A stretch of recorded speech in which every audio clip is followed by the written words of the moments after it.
चलिए, तो थोड़ा स्पीड में हम लोगों ने काम किया है और थर्मोडायनामिक्स का पार्ट सेकंड डिस्कस कर रहे थे और उसमें लास्ट क्लास में हमने सीखा स्पॉन्टेनियस एंड नॉन स्पॉन्टेनियस, है ना। तो स्पॉन्टेनियस रिएक्शन से मीनिंग क्या था, वापस से बात कर लेते हैं। Reaction have the tendency to occur by itself. कोई भी रिएक्शन अपने आप हो रही है तो हम उसको क्या बोल रहे हैं, स्पॉन्टेनियस प्रोसेस। ठीक।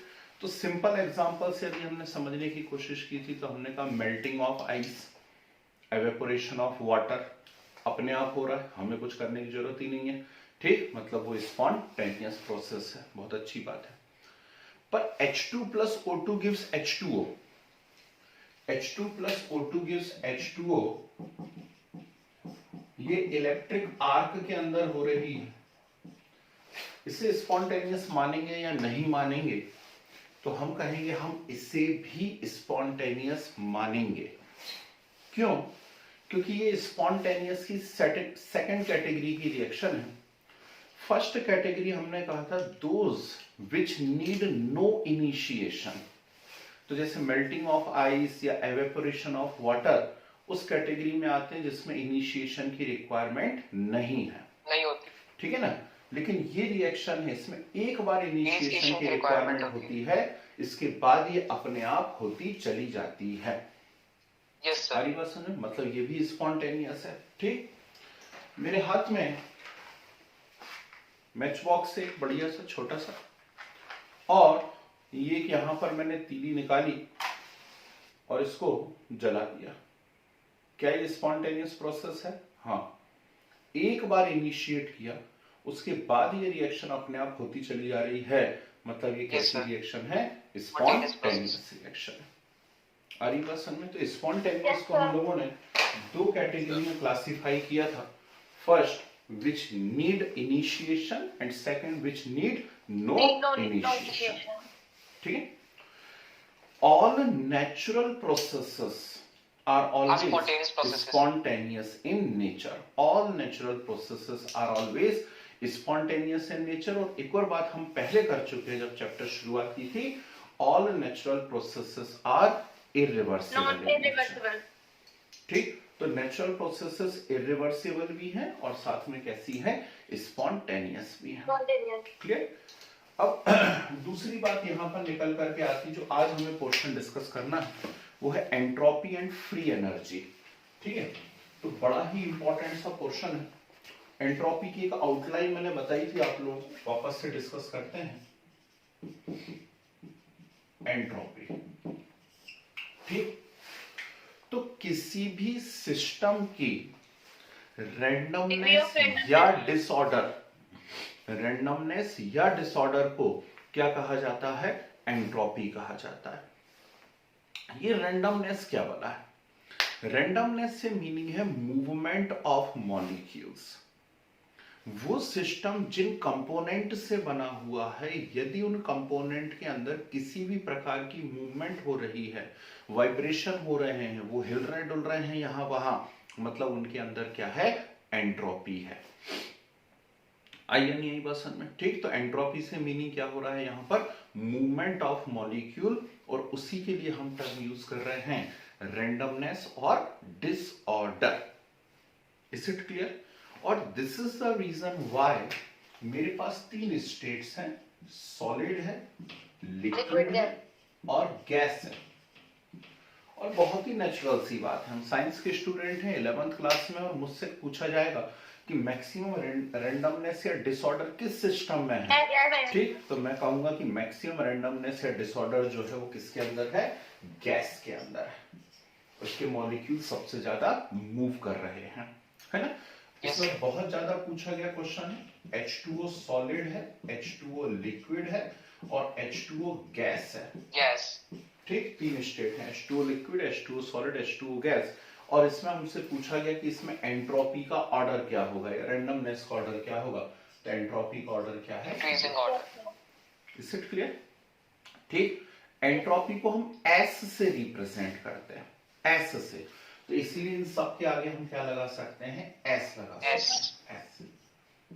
ये एंट्रोपी को एस से रिप्रेजेंट किया जाता है। Is it clear? ये हो गया। यहां पर मैंने लास्ट क्लास में भी बताया, it is physical significance of entropy. ठीक है, ये एंट्रोपी का फिजिकल सिग्निफिकेंस हो गया है। ठीक है, दूसरी यहां पर बात आती है कि entropy is a state function as well as extensive property. तो एंट्रोपी जो है वो एक स्टेट फंक्शन भी है और एक्सटेंसिव प्रॉपर्टी भी है। तो यदि ये स्टेट फंक्शन है तो del S is equal to क्या हो जाएगा, S2 माइनस S1, या फिर एक और तरीका मैंने बताया था SP माइनस SR। ठीक है, means entropy of product minus entropy of reactant. अब सुनो, एक बहुत ही इंपॉर्टेंट बात बता रहा हूं। यदि कोई भी रिएक्शन स्पॉन्टेनियस है, यदि कोई भी रिएक्शन स्पॉन्टेनियस है, तो उसमें हमेशा प्रोडक्ट की एंट्रोपी ज्यादा होगी और रिएक्टेंट की एंट्रोपी लेस होगी। सुना ध्यान से।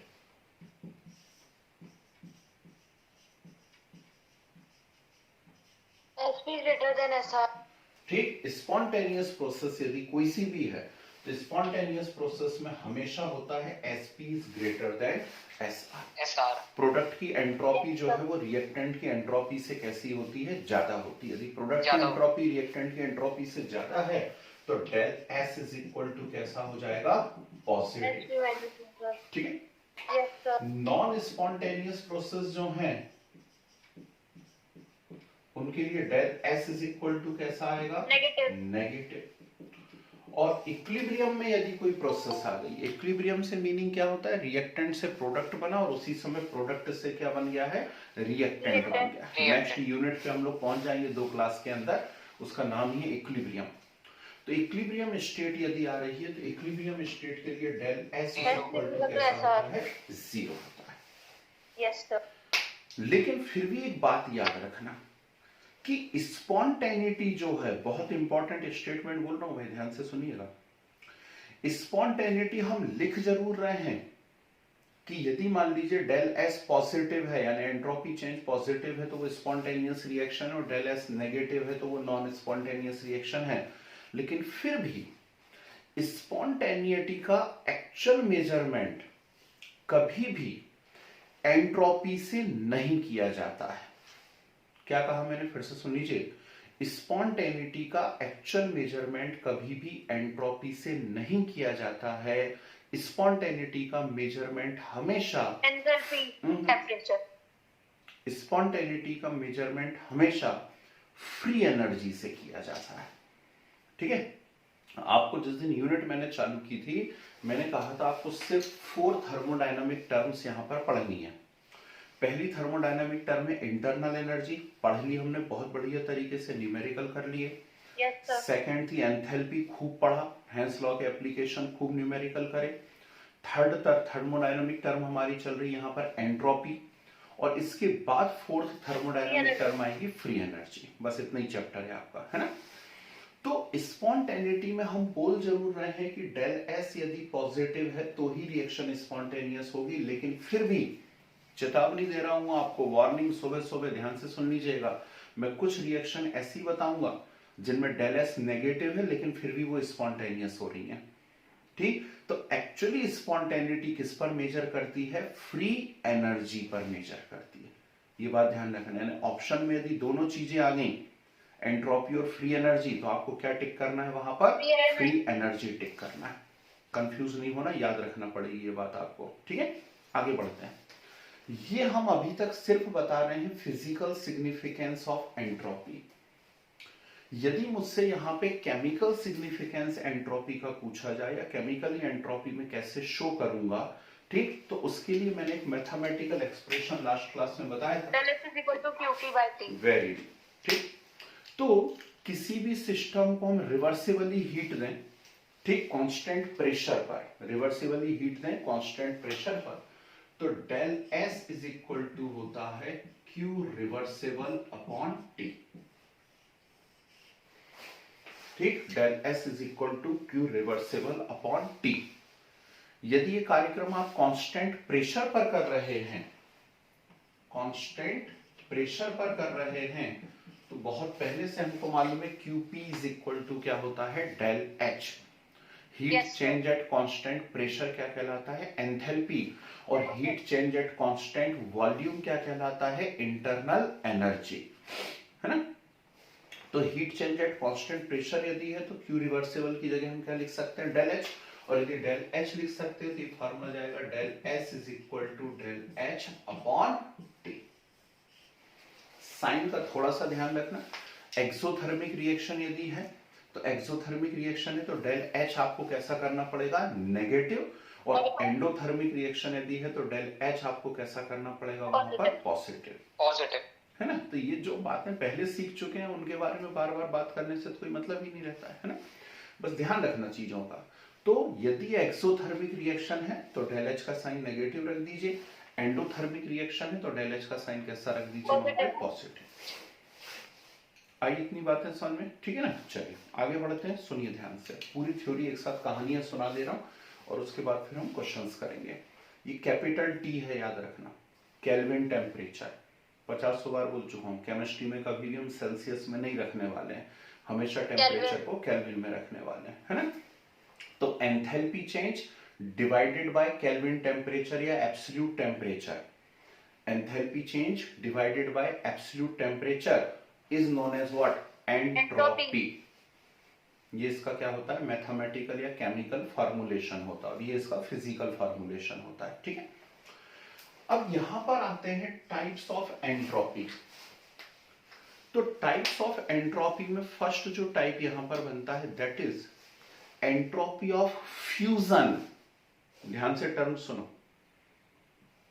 क्या कहा मैंने कहा एंट्रोपी ऑफ फ्यूजन। फ्यूजन होना है, फ्यूजन से मतलब क्या है, मेल्टिंग। और मेल्टिंग से मतलब क्या है कि किसी भी सॉलिड को आप किस में कन्वर्ट कर रहे हैं, लिक्विड में कन्वर्ट कर रहे हैं, ठीक है। तो किसी भी सॉलिड को यदि आप लिक्विड में कन्वर्ट कर रहे हैं तो इस प्रोसेस को हम क्या कहते हैं, फ्यूजन कहते हैं या मेल्टिंग कहते हैं। तो यदि इसका डेल S मुझे मेजर करना होगा तो del S is equal to क्या हो जाएगा, S liquid minus S solid. अभी बताया बाजू में मैंने, ये देखो ये लिखा हुआ है, प्रोडक्ट माइनस रिएक्टेंट। तो प्रोडक्ट कौन है यहाँ पर, लिक्विड, रिएक्टेंट कौन है, सॉलिड है। तो इसका एंट्रोपी चेंज क्या हो जाएगा, del S is equal to SL minus, यानी लिक्विड की एंट्रोपी माइनस सॉलिड की एंट्रोपी। आती बात समझ। ये बताओ, सॉलिड से लिक्विड का फॉर्मेशन हो रहा है, एंडोथर्मिक है या एक्सोथर्मिक है, एक्सोथर्मिक। सॉलिड से लिक्विड का बनना एंडोथर्मिक है भाई, काहे एक्सो बोल रहे हैं, सर हीट देनी पड़ेगी। ठीक, हीट देंगे ना तो वो लेगा ना heat. Melting of ice, melting of ice कैसा है, एंडोथर्मिक है, ठंडा लग रहा है ना, ठंडा लग रहा है ना, मतलब एंडोथर्मिक। भाई यही छोटी छोटी बात तो ध्यान रखना। तो इसमें del S fusion equal to del H fusion upon T M। क्या लिखा है, फॉर्मूला ही नहीं पढ़ते बनता कई बच्चों से, तो ध्यान से देखिए, उसमें कोई टेंशन वाली बात नहीं कि अरे यार अब ये क्या लिख दिया, नई चीज। अरे काहे की नई चीज भाई, क्या लिखा है, del S equal to del H upon T। तो del S equal to del H upon T होता है ना। तो कौन सा डेल S, फ्यूजन, तो यहाँ पे फ्यूजन लिख दिया। डेल H कौन सी एंथैल्पी, फ्यूजन की एंथैल्पी, अपॉन T, T के नीचे वो M क्या लिखा है, मेल्टिंग, मेल्टिंग टेम्परेचर। अरे फ्यूजन कौन से टेम्परेचर पे होता है, मेल्टिंग टेम्परेचर पे। मेल्टिंग पे ही तो आइस काय में कन्वर्ट होगा, लिक्विड वाटर में। आई या नहीं आई बात समझ में, ठीक। Yes sir. सेकंड होता है entropy of vaporisation.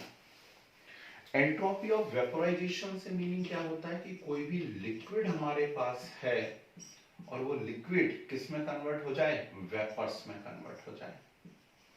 Entropy of vaporisation से मतलब है कि लिक्विड किस में कन्वर्ट हो जाए, वेपर में कन्वर्ट हो जाए।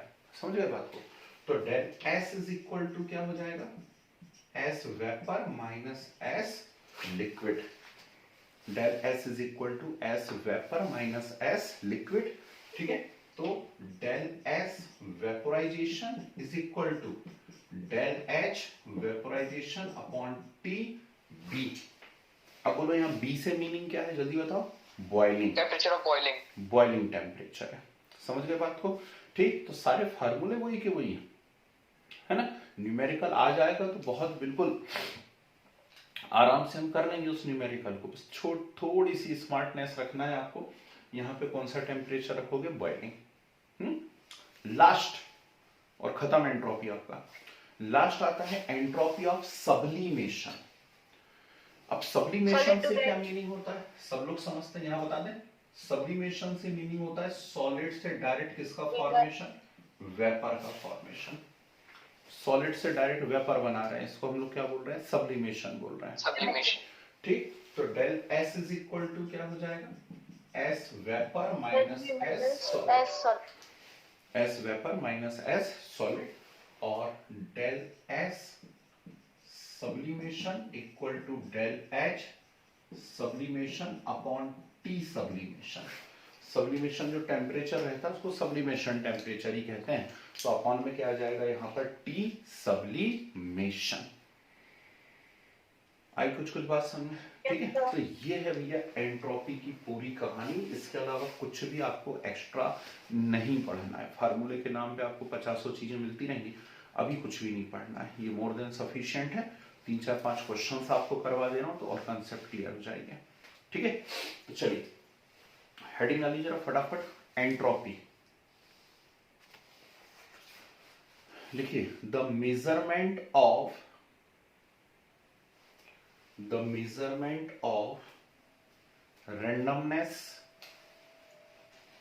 randomness or disorder,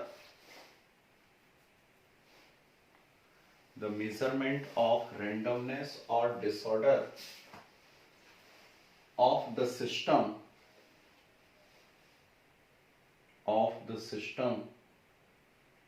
is known as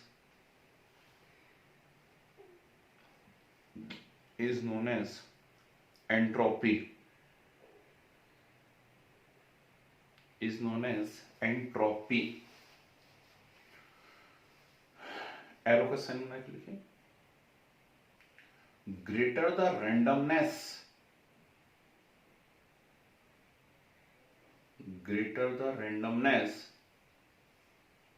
small bracket में लिख लीजिए, मूवमेंट ऑफ कंपोनेंट पार्टिकल्स।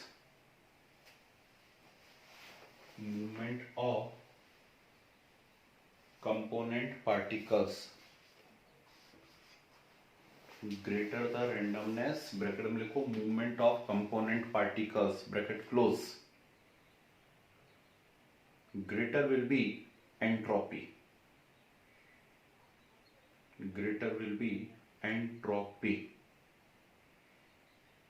ठीक है, एरो का साइन बना के लिखिए। एंट्रोपी डिनोटेड बाय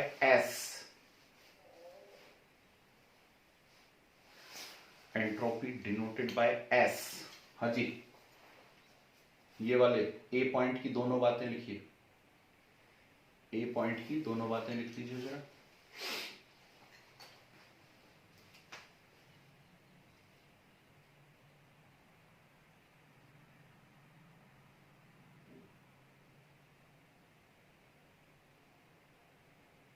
सर ये पॉइंट सबसे पहला वाली है ना? हाँ, ये सॉलिड लिक्विड गैस की मैक्सिमम, यहाँ पे आइस की मिनिमम, वाटर वेपर की मैक्सिमम।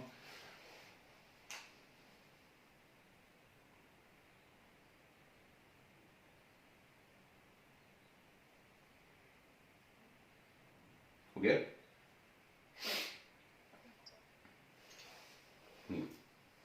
एरो बना के लिखिए। Like internal energy and enthalpy,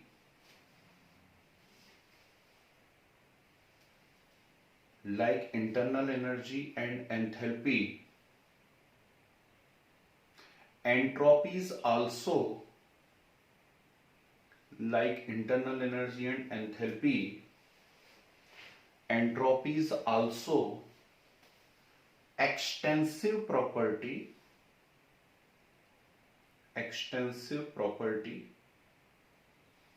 and state function.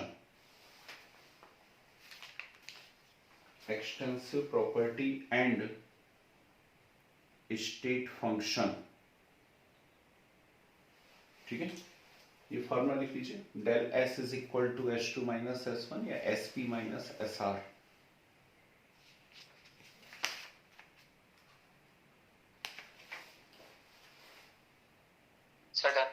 ठीक है, चलिए स्पेशल पॉइंट लिखिए, for spontaneous processes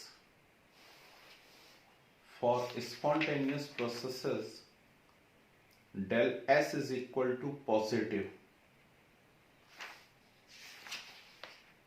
del S equal to positive, ठीक है।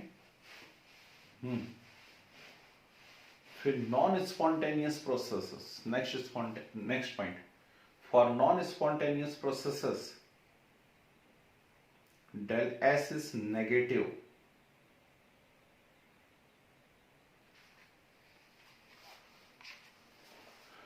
फिर एक और बात, if del S equal to 0, if del S equal to 0, the process is in equilibrium.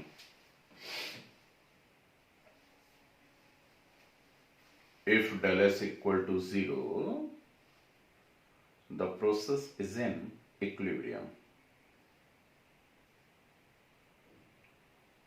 चलिए हेडिंग आइए, केमिकल फॉर्मुलेशन ऑफ एंट्रोपी।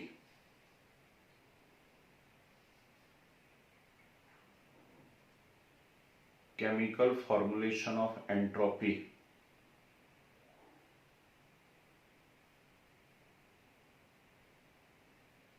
लिखिए, during a process,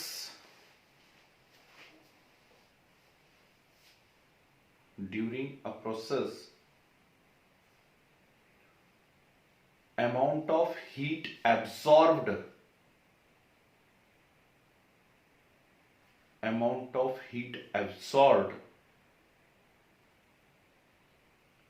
isothermally and reversibly,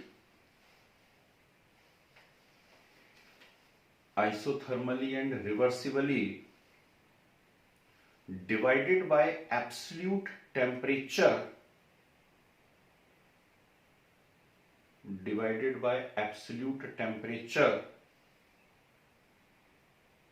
is known as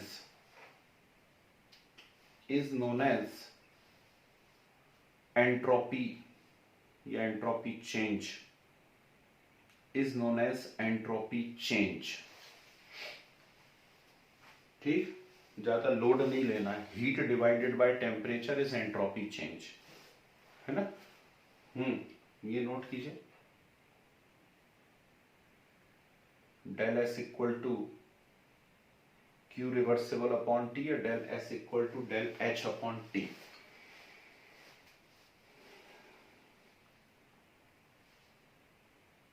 एक बहुत इंपॉर्टेंट स्टेटमेंट लिखिए यहां पर,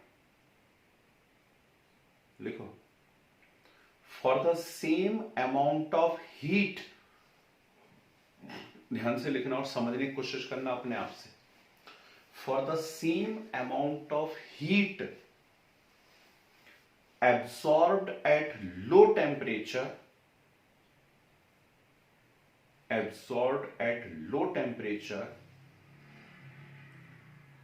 the disorder is more,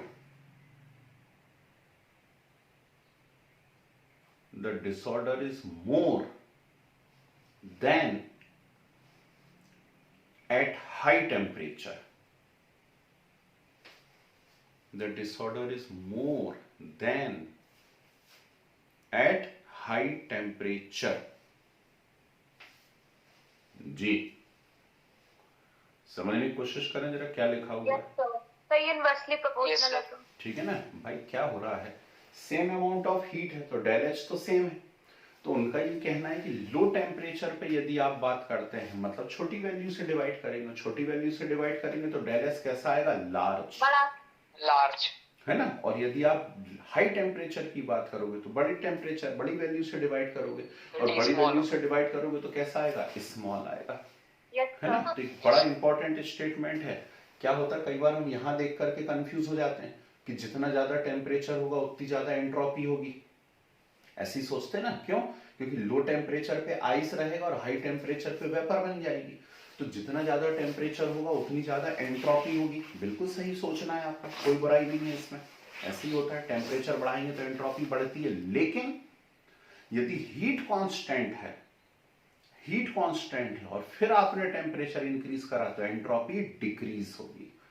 yes समझ sir. गए बात को? तो हीट को भी चेंज होना पड़ेगा फिर, ठीक। तो यदि इस केमिकल फार्मूले या मैथमेटिकल से देखेंगे तो एंट्रोपी टेम्परेचर के इनवर्सली प्रोपोर्शनल है, ये बात ध्यान रखना है ना। तो इंपॉर्टेंट स्टेटमेंट है, इन फ्यूचर काम आएगा आपको। Daily heading, types of entropy, types of entropy, ठीक। स्मॉल ब्रैकेट में लिखो, entropy change during phase, PHASE, phase transformation, entropy change during phase transformation,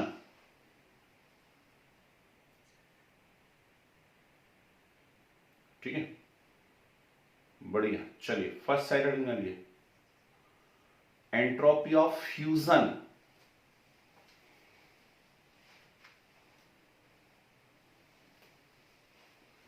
entropy of fusion,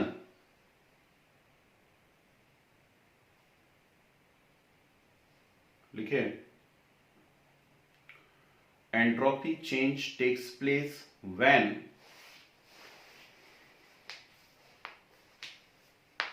entropy change takes place when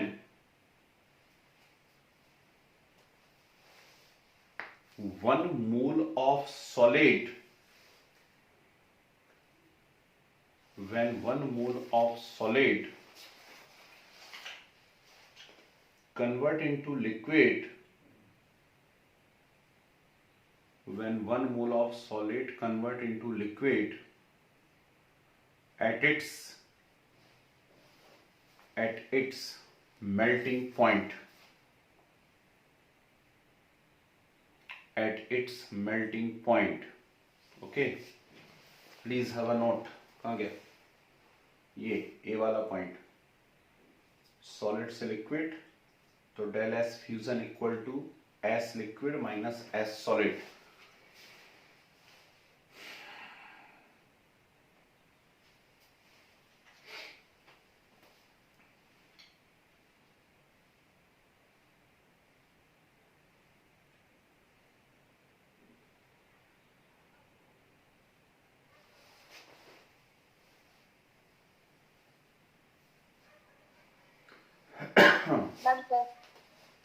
ये लिखा, del S fusion equal to del H fusion upon melting temperature, ठीक है। चलिए next, entropy of vaporisation,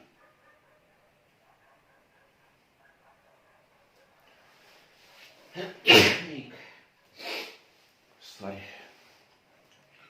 entropy of vaporisation, लिखिए, entropy change takes place when, entropy change takes place when one mole of liquid, when one mole of liquid changes into vapor, changes into vapor at boiling temperature या boiling point,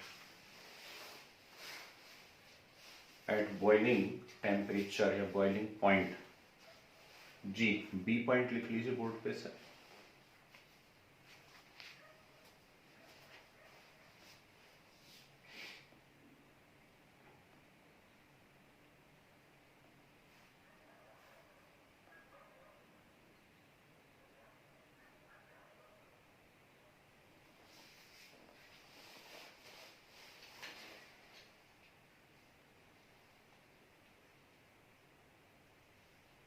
sir. Last, sir वो LS is equals to Q of del S vaporisation equal to del H vaporisation upon T boiling, boiling temperature है ना, मन से बना के भी लिख सकते हैं तो फार्मूला लिखो। Entropy of sublimation, entropy of sublimation लिखिए। Entropy change takes place when, entropy change takes place when 1 mole of solid, 1 mole of solid changes into vapor, changes into vapor at a particular temperature, at a particular temperature। जी लिखिए, सी वाला point लिख लीजिए। Solid से vapour,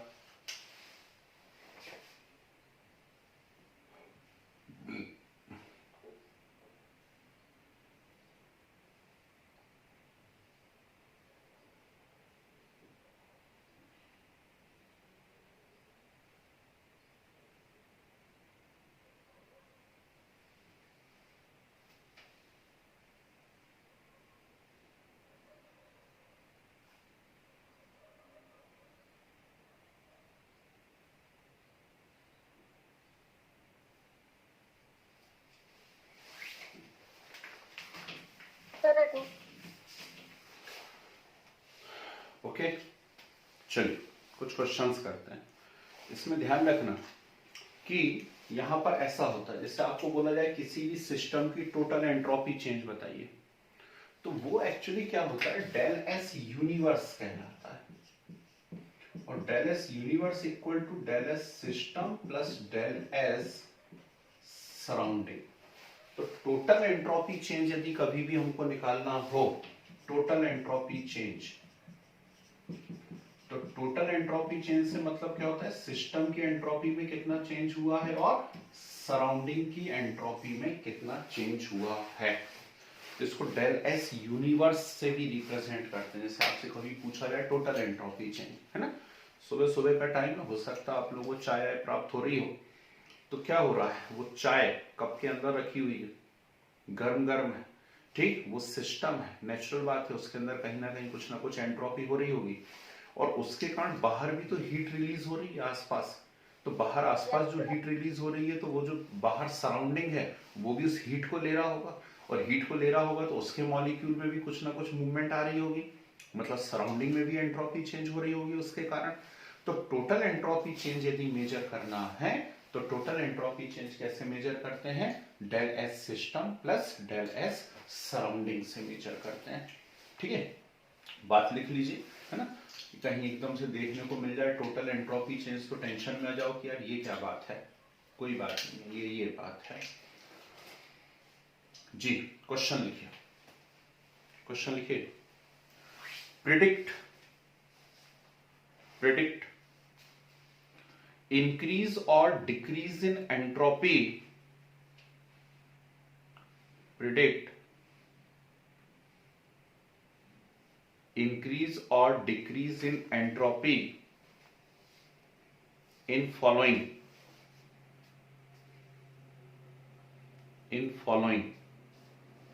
first point, temperature of solid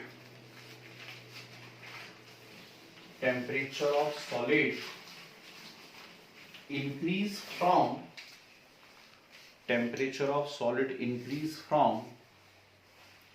0 Kelvin to 100 Kelvin, 0 Kelvin to 100 Kelvin।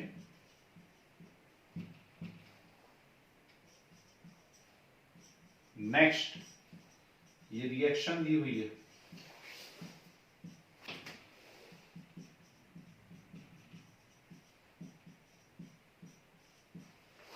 ये reaction यहां पर दी हुई है आपको, और आपसे पूछा गया इसके अंदर क्या होगा, एंट्रोपी इंक्रीज होगी या डिक्रीज होगी। 2NaCO3 gives Na2CO3 plus CO2 plus H2O। Bracket में क्या लिखा है? Solid solid gas gas, yes sir. Solid solid gas gas. Next आपको ये दिया हुआ है,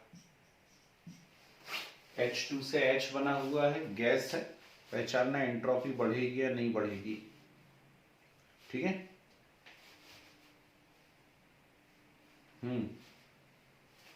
next 2SO2 plus O2 gives 2SO3, 2SO2 plus O2 gives 2SO3। चलो जल्दी से डिस्कस कर लेते हैं 1 मिनट के अंदर। फर्स्ट क्या था, क्रिस्टलाइन सॉलिड है, 0 केल्विन पे रखा हुआ है, फिर 100 केल्विन उसका टेम्परेचर कर दिया है। बोलिए एंट्रोपी बढ़ेगी या नहीं बढ़ेगी? सर डिक्रीज होगी। क्यों होगी डिक्रीज? सर क्योंकि जब हीट कांस्टेंट रहती है तो इनवर्सली प्रोपोर्शनल होता है, इसलिए टेम्परेचर बढ़ेगा तो एंट्रोपी। क्या उसमें लिखा है हीट कांस्टेंट है? नो सर, फिर बढ़ेगी। तो फिर तो बढ़ेगी भाई, जब Yes. तक वो स्टेटमेंट नहीं बोले कि हीट कांस्टेंट है तब तक नहीं सोचना है ना, इसलिए दिया मैंने वो क्वेश्चन आपको। ठीक, तो टेम्परेचर इंक्रीज होने से एंट्रोपी इंक्रीज ही होगी, जब तक ये ना बोल दें कि हीट कांस्टेंट है ना। तो हीट उसने कुछ नहीं बोला है, सिर्फ इतना बोला टेम्परेचर इंक्रीज हो रहा है, मतलब कंफर्म एंट्रोपी भी क्या होगी, इंक्रीज होगी। ठीक है, तो फर्स्ट में आंसर आएगा आपका इंक्रीज हो गया, यानी डेल एस का साइन कैसा आएगा, पॉजिटिव। ओके, सेकंड देखिए क्या बोल रहा है, कहां है ये, सॉलिड है ठीक, और इससे एक और सॉलिड बना है, लेकिन साथ में क्या बनी है, गैसेस बनी है। नेचुरल बात है, Yes, सॉलिड से गैस का फॉर्मेशन हो रहा है, यानी एंट्रोपी क्या हो रही है, इंक्रीज हो रही है। ठीक है, इंक्रीज।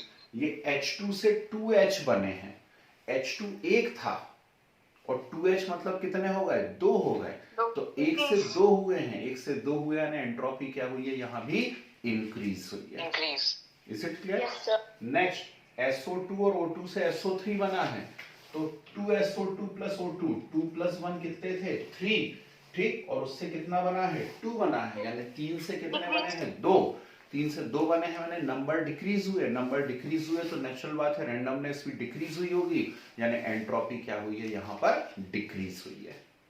क्लियर है बात? ठीक है, आगे बात समझ में, ऐसे पहचानने को बोलते थे। इसके लिए डेल एस का साइन लास्ट वाली के लिए कैसा रहेगा, नेगेटिव, जबकि बाकी सबके लिए डेल एस का साइन कैसा है, positive.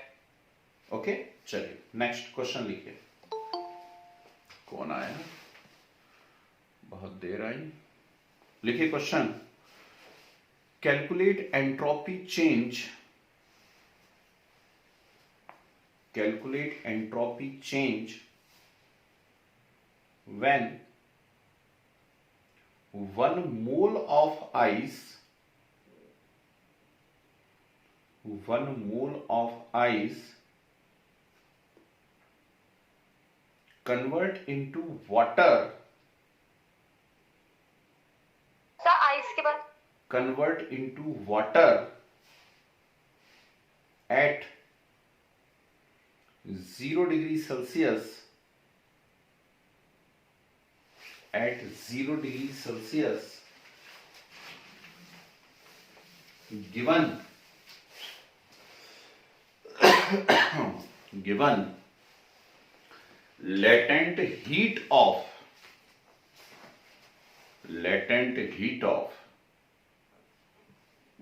fusion of ice, given latent heat of fusion of ice 6.02 kilojoule पर मोल, latent heat of fusion of ice 6.02 kilojoule पर मोल। ठीक है जी, कैलकुलेटर हो या कैसे भी हो, जल्दी से मुझे करके बताइए।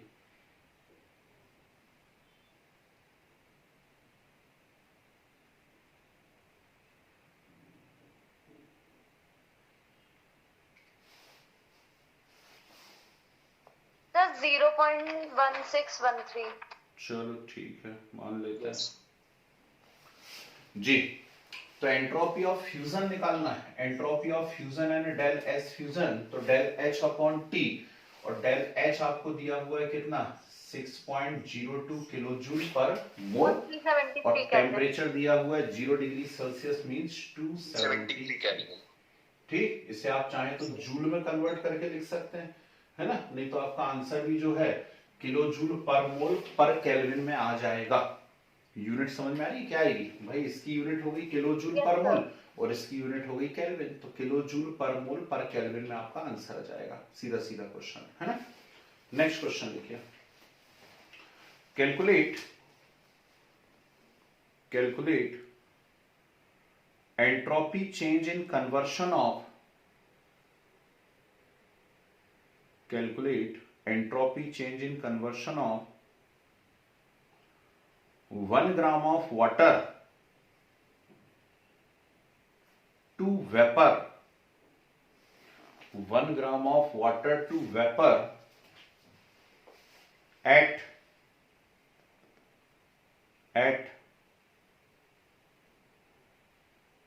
100 degrees Celsius, at 100 degrees Celsius, given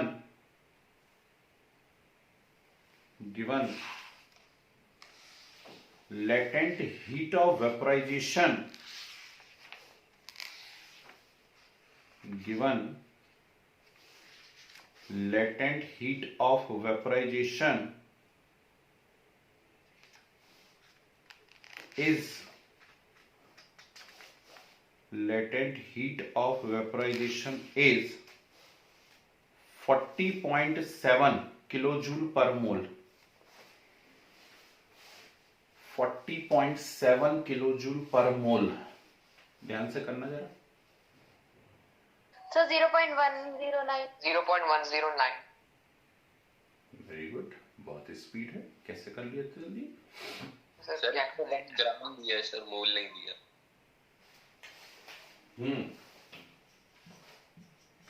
मुझे ऐसा लगा कि 40.7 किलो जूल पर मोल है, मतलब एक मोल की 40.7 है, लेकिन आपको यहाँ पे क्वेश्चन 1 ग्राम के लिए दिया है, ध्यान रखना, ठीक। तो किलो जूल पर मोल, एक मोल मतलब ये एक्चुअली 18 ग्राम की है, 18 ग्राम के लिए है भाई साहब 40.7, ठीक। और आपको क्वेश्चन कितने के लिए दिया है 1 ग्राम, तो आपको करना पड़ेगा 40.7 डिवाइडेड बाय 18। अब बोलो किया था या नहीं किया था, ठीक। तो अब फार्मूला लगाओगे डेल एस इक्वल टू, तो डेल एच की वैल्यू है 40.7 डिवाइडेड बाय 18 अपॉन टेम्परेचर कितना 373। चेक कीजिए आपने ऐसा किया या नहीं किया है ना। यस सर किया। तो जानबूझ के ये क्वेश्चन मैंने दिया था जिससे एक नई वैरायटी आप सीख सकें, ठीक है ना। ट्रेडिशनल तो सीधे ही हो गया, डेल एच अपॉन टी तो करना है, लेकिन ये मोल ओल का क्या चक्कर है जरा समझ लेना। किलो जूल पर मोल में दिया था और कितने का पूछा गया था 1 ग्राम का पूछा गया था, ठीक है। चलिए Yes, बन जाएंगे क्वेश्चंस, 2-3 क्वेश्चन फिर भी और दे देता हूं मैं आपको। लिखिए calculate entropy change,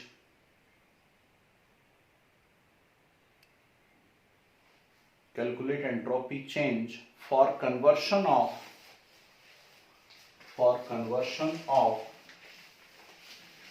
90 gram of ice, 90 gram of ice to water, 90 gram of ice to water at 0 degree Celsius, 0 degree Celsius, और वही latent heat of fusion 6.01 kilojoule पर मोल, 6.01 किलोजूल पर मोल।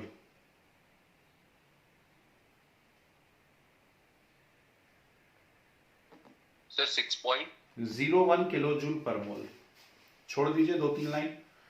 Next calculate entropy change for, calculate entropy change for normal hexane, normal hexane क्या होता है आपको आना चाहिए, मैंने खूब पढ़ा है Yes, sir. यूपीएससी, है ना। Normal Yes. Hexane when 1 mole of it, when 1 mole of it evaporate at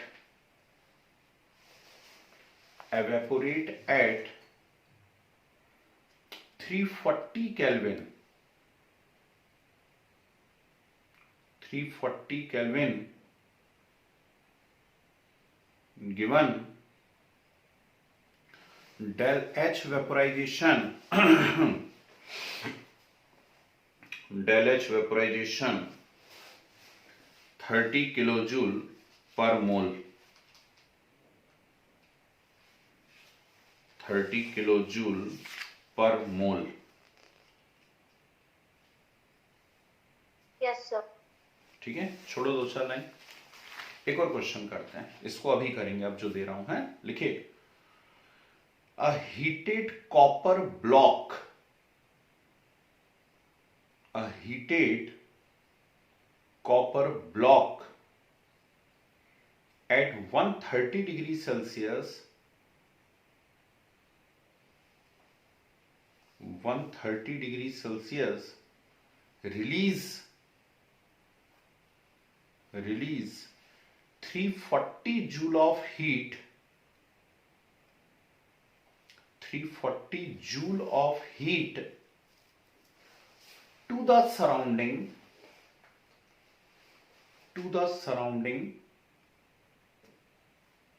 which are मतलब देना, which अलग है, आर अलग है ना, which are at room temperature of 27 degrees Celsius, 27 degrees Celsius। Calculate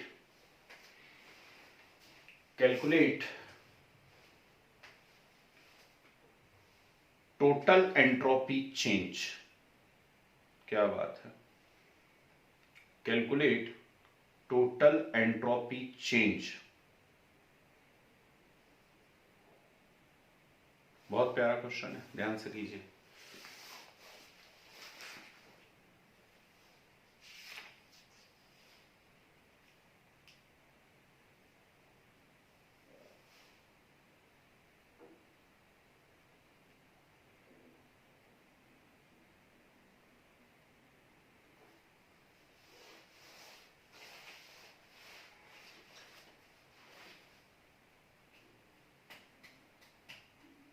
Sir, minus 3.30. Good. Sir, 0.27. Very good. चलिए, the correct answer is 0.27। बहुत बढ़िया। बाकी लोग लगता है नींद में है सुबह सुबह। कितना प्यारा क्वेश्चन था। एक कॉपर का ब्लॉक रखा हुआ है, ठीक, गर्मा गर्म है एकदम, कितने पे है, 130 डिग्री सेल्सियस पे है ठीक, और उसमें से हीट निकल रही है लगातार। कितनी निकल रही है, 304 केल्विन निकल रही है। Yes. ठीक है ना। और सराउंडिंग जो 27 डिग्री सेल्सियस पे है उस हीट को क्या कर रहा है, एब्सॉर्ब कर रहा है। अब भी चाय वाला एग्जांपल मैंने बताया था, है ना, गरम गरम चाय कप में रखी हुई है, ठीक, तो उसके अंदर हीट चेंज हो रहा है और आसपास जो सराउंडिंग है वो उस हीट को क्या कर रहा है, रिसीव कर रहा है। आपसे पूछा उन्होंने टोटल एंट्रोपी चेंज, तो total entropy change del S total is equal to क्या होता है, del S system plus del S surrounding, हाँ या ना, ठीक। तो डेल एस सिस्टम निकालें हम सबसे पहले, तो del S system equal to Q upon T या डेल एच अपॉन टी, जो भी आपको लिखना हो, ठीक, तो वो कितने पे है 130 डिग्री सेल्सियस, 130 यानी लगभग लगभग कितना आएगा टेम्परेचर 403 है Yes, sir. केल्विन। ठीक, और वो कॉपर ब्लॉक हीट को रिलीज कर रहा है, वो हीट को क्या कर रहा है रिलीज कर रहा है। ठीक, और हीट रिलीज कर रहा है तो साइन कैसा आएगा नेगेटिव। आई या नहीं आई बात समझ में। ठीक, जबकि सराउंडिंग उसी हीट को एब्सॉर्ब कर रहा है। ठीक, तो del S surrounding equal to Q upon T, तो इसका जाएगा पॉजिटिव। कितने पे है ये 27 डिग्री सेल्सियस यानी 300 केल्विन पर। केल्विन। समझे, तो दो वैल्यूज आएंगी आपकी, यहाँ पे ये वाली सिस्टम नेगेटिव में आएगा, सराउंडिंग पॉजिटिव में आएगा, दोनों को उठा करके सम करोगे तब जाकर के आपका आंसर आएगा। जी बोलिए सर। आपने तो हीट 340 बोला था। क्या बोला था मैंने सर 340 जूल। 340 बोला था, तो 340 कर दो ना, उसमें क्या होगा, इतनी सी तो बात है। ये लो, मुझे लगा 304 है, कोई बात नहीं, 340 बोला था, 340 कर लीजिए। कुछ बात समझ में आई क्या चल रहा है ना? Yes, sir. तो ऐसे भी क्वेश्चंस आ सकते हैं एंट्रोपी के अंदर। एक बहुत ही प्यारा सा पोर्शन था, खत्म हुआ। ठीक है, चलिए एक चीज और पढ़ाएंगे आज के आज, इसको खत्म करो एंट्रोपी को और डालिए बढ़िया सी साइड हेडिंग डालिए इंपॉर्टेंट लगा करके। पहले काम करो, हेडिंग डालो second law of thermodynamics. Second law of thermodynamics.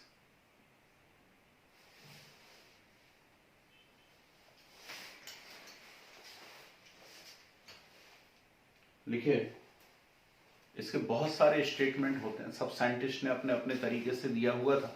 Physics में जब आप सेकेंड लॉ ऑफ थर्मोडायनामिक्स पढ़ेंगे तो साइंटिस्ट के नाम के साथ पढ़ेंगे। केल्विन ने क्या बोला, कैटाथ्रोडोडी में क्या बोला हुआ है, अलग अलग साइंटिस्ट ने क्या बोला हुआ है, वो आप नाम के साथ पढ़ेंगे। हमें यहाँ नाम नहीं चाहिए, हमें सिर्फ स्टेटमेंट चाहिए।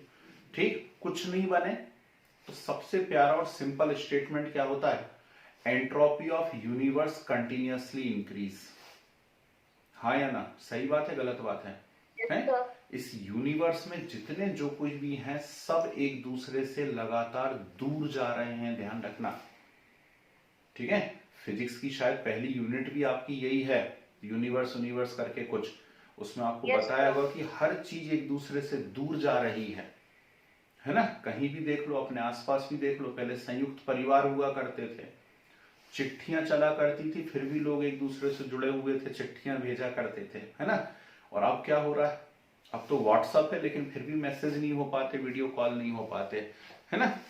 मतलब क्या होते जा रहे हैं, दूरियां बढ़ती चली जा रही हैं। ठीक, ये लॉ है, आप इसमें कुछ नहीं कर सकते, आपकी गलती नहीं है भाई, है ना, ये यूनिवर्सल लॉ है। ठीक, क्या हो रही है, एंट्रोपी लगातार इंक्रीज हो रही है, सभी एक दूसरे से लगातार दूर जा रहे हैं, है ना, वो लिविंग हो या नॉन लिविंग हो।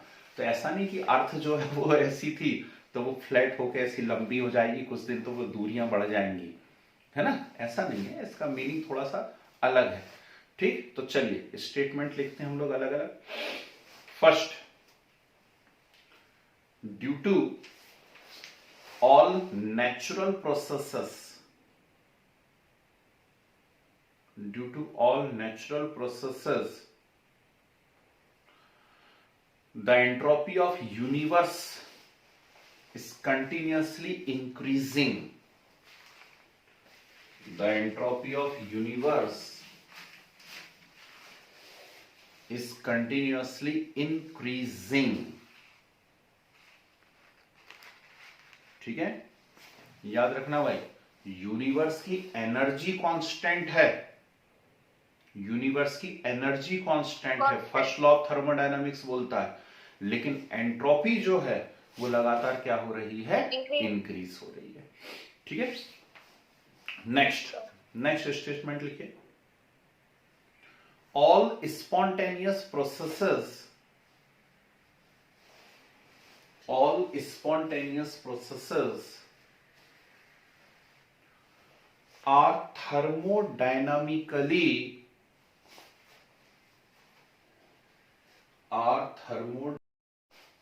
ठीक है। Next, without the help of external agency,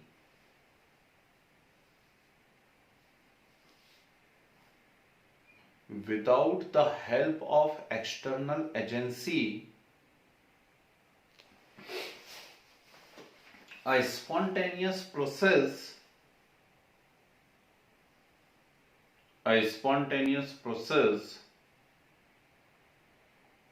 cannot be reversed,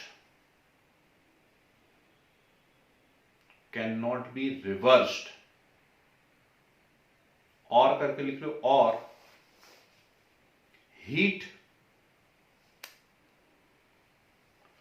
cannot flow by itself,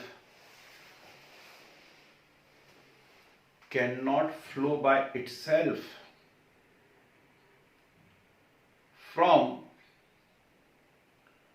colder to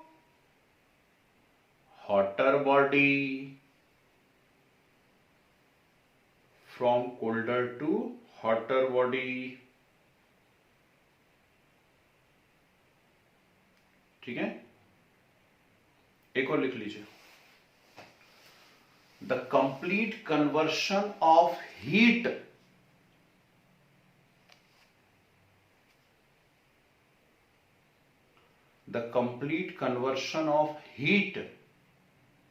into work is impossible। कितनी प्यारी बात है, सोचो, है ना, is impossible। Yes sir. ठीक है, मतलब किसी भी ऐसी मशीन का फॉर्मेशन नहीं कर सकते जो हीट को कंप्लीटली किसमें कन्वर्ट कर सके, वर्क में। मतलब 100% एफिशिएंसी नहीं होती है।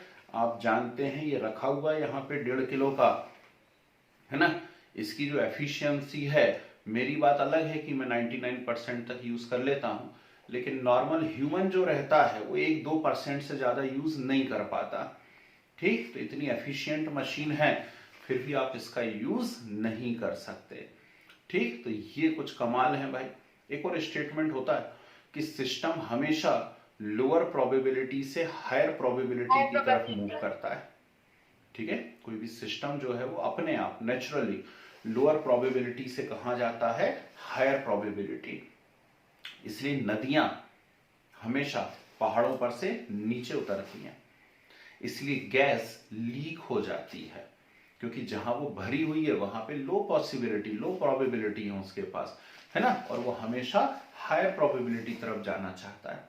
इसलिए लोग मेट्रोस की तरफ भागते हैं, है ना, कि यार अपना शहर छोटा है, वहां संभावनाएं कम है, चलो मेट्रो में चलते हैं, वहां ज्यादा संभावनाएं मिलेंगी। ये सब नेचुरल चीजें हैं, है ना। तो ध्यान रखना, अगली बार से किसी को भी आप कुछ बोलो तो उसमें आप कुछ नहीं कर सकते, ये सब नेचुरली हो रहा है, ये नेचर के रूल हैं, हम इनको चेंज नहीं कर पाएंगे।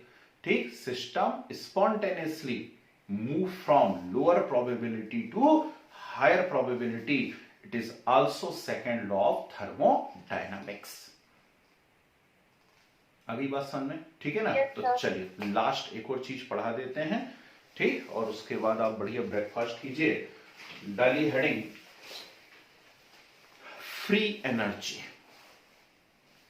इसको गिब्स फ्री एनर्जी भी कहा जाता है।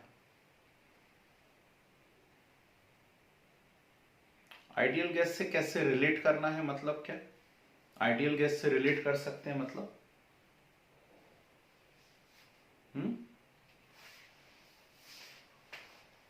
कैसे रिलेट कैसे करना आइडियल गैस से, मतलब आइडियल गैस के लिए भी एंट्रोपी चेंज हो सकती है ना। तो ऐसा नहीं कि आइडियल गैस के लिए 0 होगा, या ऐसा कोई स्टेटमेंट नहीं होता जी। फ्री एनर्जी, चलो भाई, फ्री एनर्जी क्या बोला है, कुछ नहीं, फ्री में जो एनर्जी मिल जाती है उसको फ्री एनर्जी कहते हैं। सर जी बोलिए। तो आपने किसकी फ्री एनर्जी बोला था सर, उसकी स्पेलिंग बोल देंगे। गिब्स, GIBBS, लिखने ही वाला था बोर्ड पे मैं, GIBBS, गिब्स, उसने इंट्रोड्यूस करा हुआ है। Yes sir. इसलिए G से रिप्रेजेंट करते हैं और इसका मैथमेटिकल फॉर्म होता है G is equal to H minus TS। G is equal to H minus TS। तो सबसे पहले तो ये समझें कि व्हाट इज फ्री एनर्जी। सवाल उठेगा, समाज हमसे पूछेगा भैया फ्री एनर्जी होती क्या है ना? तो हम कहेंगे energy available for useful work. Energy available for useful work is known as what? Free energy. 10th में जब आपको मैडम सर जो भी बायो पढ़ाया करते थे तो आपको वो रेस्पिरेशन पढ़ाते थे, एरोबिक रेस्पिरेशन, एनारोबिक रेस्पिरेशन, ठीक? उसमें 28 एटीपी या कितना एटीपी बन रहा है ना? हाँ, और 2 एटीपी बन रहा है। वो एटीपी क्या था, कभी सोचने की कोशिश की है? वो एनर्जी मॉलिक्यूल था। वो एनर्जी मॉलिक्यूल था, एडिनोसिन ट्राइफॉस्फेट। वही आपके माइटोकॉन्ड्रिया के अंदर स्टोर है और उसी के अंदर ब्लास्टिंग होती रहती है और उसी से एनर्जी प्रोड्यूस होती है। समझे बात को? ठीक है ना? तो मैं भी उठा आपके जैसा सुबह सुबह, आप बैठे हैं, मैं खड़ा हूं, आप सुन रहे हैं, मैं बोल रहा हूं। नेचुरल बात है, एनर्जी की जरूरत है इन सब कामों के लिए। ये एनर्जी कहां से आ रही है? वो पहले से मेरे अंदर स्टोर थी, मैं उसका यूज कर रहा हूं। वो कैसी एनर्जी है? Free energy. कैसी एनर्जी है वो? फ्री एनर्जी है। तो energy available for useful work is known as what? Free energy. अब कोई हमसे कहेगा यूजफुल वर्क कौन सा है? मैंने पढ़ा है, आपने पढ़ा, ये यूजफुल है, और जो लोग सो रहे हैं उनका क्या? वो यूजफुल नहीं है, हैं? तो याद रखिएगा, each and every work is useful work. ठीक? वो आपके लिए नॉन यूजफुल हो सकता है। आप कहें बताओ यार मैं पढ़ रहा हूं, कितना अच्छा बच्चा हूं, वो तो सो रहा है अभी तक। ठीक? अरे वो उसके लिए यूजफुल है, उसकी पर्सनल लाइफ है। आप थोड़ी ना डिसाइड करोगे कि उसके लिए बुरा है कि अच्छा है। समझ रहे बात को? तो किसी भी वर्क में, वर्क यदि है तो एनर्जी लग रही है, बिना एनर्जी के तो वर्क हो ही नहीं सकता है। ठीक? और एनर्जी यदि लग रही है तो उस वर्क को केमिस्ट्री यूजफुल ही कंसीडर करती है। समझ गए बात को? ठीक है ना? तो ये आपका नजरिया हो सकता है, आपके नजरिए से साइंस नहीं चलेगा। आपका नजरिया हो सकता है कि यार कितना गंदा काम कर रहा है, कितना गलत काम कर रहा है वो, है ना? नॉन यूजफुल, यूजलेस, ऐसा बोल देते ना हम लोग। नहीं, कुछ भी यूजलेस नहीं है। वो आपके लिए यूजलेस होगा, उसके लिए यूजफुल होगा। समझे बात को? ठीक है? तो फ्री एनर्जी क्या है? फ्री एनर्जी है energy available for useful work. इसको मैथमेटिकली ऐसे एक्सप्रेस किया जाता है, G is equal to H minus TS से। समझे बात को? ठीक? अब ये गलत है इक्वेशन। क्यों? जैसे H is equal to U plus PV गलत थी, वैसे G is equal to H minus TS गलत है। क्यों? क्योंकि G जो है वो स्टेट फंक्शन है, H जो है वो भी स्टेट फंक्शन है, जो S है वो भी क्या है? स्टेट फंक्शन है। ठीक? तो हम इनको बिना डेल नहीं लिख सकते, है ना? तो इसको सॉल्व करने के दो तरीके होते हैं। मैं दो तरीके से आपको ये इक्वेशन सॉल्व करके बता रहा हूं, और इस पूरी यूनिट की सबसे इंपॉर्टेंट इक्वेशन बनने जा रही है, ध्यान रखना, पूछेंगे आपके स्कूल के अंदर। पहला तरीका देखिए, G is equal to H minus TS।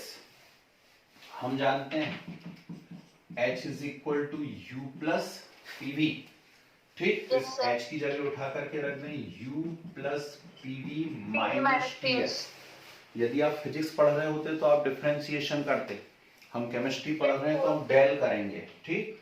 तो del G is equal to del U plus एक बार V का डेल और एक बार P का डेल, एक बार V का डेल, एक बार P का डेल, और सामने क्या लगा हुआ है? प्लस।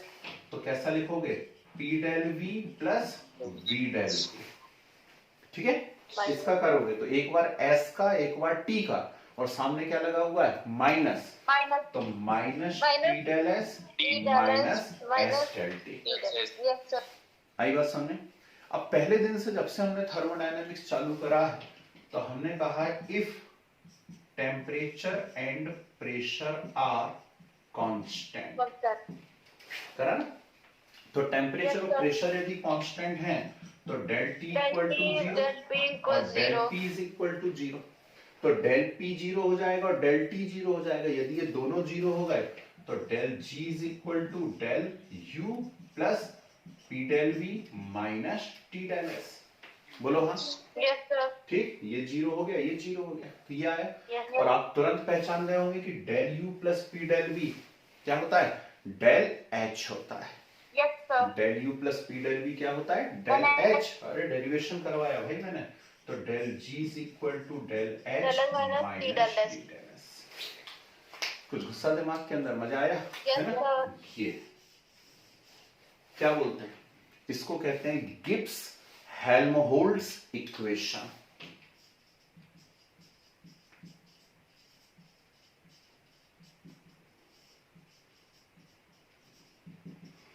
क्या कहते हैं, गिब्स हेल्महोल्ट्ज इक्वेशन कहते हैं। हेल्महोल्ट्ज का नाम पहले आया क्या इससे पहले कभी? Yes sir. कब आया, जल्दी।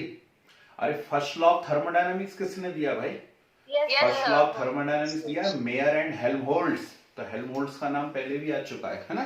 तो बस ये मोस्ट इंपॉर्टेंट क्वेश्चन है, गिब्स हेल्महोल्ट्ज इक्वेशन। यदि एग्जाम में आती है ना आपको, तो ऐसे करके आना है। इसका एक और तरीका होता है, जुगाड़ वाला तरीका। कैसा जुगाड़ वाला तरीका, इधर देखो, G is equal to H minus T S है ना। तो कांस्टेंट टेम्परेचर पर, कांस्टेंट टेम्परेचर इनिशियल स्टेट में ले लीजिए। इनिशियल स्टेट में क्या, G1 is equal to H1 minus TS1। Yes sir. And G2 is equal to H2 minus TS2। फिर वही 1 और 2 आ गया। तो इक्वेशन सेकंड में से इक्वेशन फर्स्ट को हम क्या करें, माइनस कर दें। ठीक, सेकंड माइनस फर्स्ट। और यदि सेकंड माइनस फर्स्ट करोगे तो G2 minus G1 H2 minus H1 minus T H2 minus S1। अरे दिक्कत तो नहीं नो सर। है ना। सेकंड में फर्स्ट को माइनस करें तो 2 माइनस 1 क्या होता है, 2 माइनस 1 मतलब डेल। ठीक, तो del G is equal to del H minus T del S। Book में लिखा ही रहता है इसको अल्टरनेटिव। ठीक, मतलब जुगाड़ वाला काम। यदि ऐसे सॉल्व करते नहीं बन रही गिब्स हेल्महोल्ट्ज इक्वेशन, तो ऐसे सॉल्व कर देते हैं। क्लियर है बात। तो अगली क्लास भयंकर जम से इंपॉर्टेंट होने वाली है।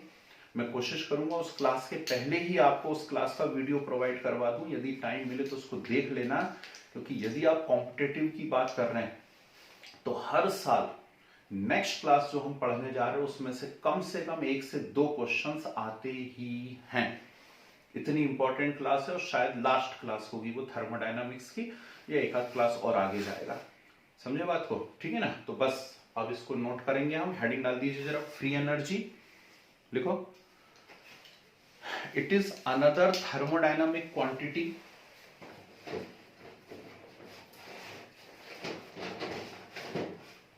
it is another thermodynamic quantity introduced by Gibbs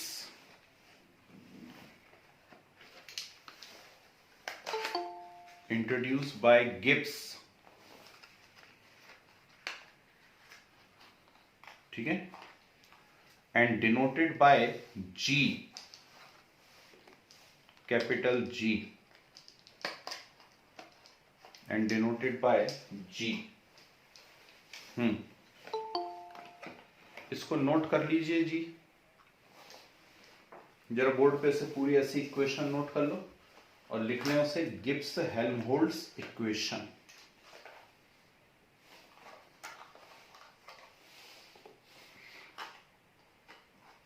तो इसकी डेफिनेशन लिखेंगे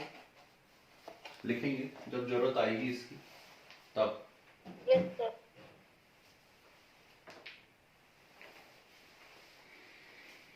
सर जी बोलिए। सर सब बोल सकते हैं कि सारी इंटरनल एनर्जी जो रहती है वो फ्री एनर्जी में कन्वर्ट हो सकती है। बिल्कुल, बस उसे यूज करते आना चाहिए हमें, है ना। सुनते ना लोग अपनी ताकत से हवा में उड़ गए, ठीक। तो हनुमान जी कैसे हिमालय तक पहुंच गए श्रीलंका से, भाई उन्होंने अपनी इंटरनल एनर्जी को यूज किया होगा तभी पहुंच गए। आना चाहिए यूज करते। चलिए भाई इतना नोट करेंगे, बाकी फिर हम नेक्स्ट क्लास में डिस्कस करेंगे, ठीक है, ये वाला वीडियो नहीं दूंगा आज, सजा मिलनी चाहिए जो लोग सो रहे हैं उनको।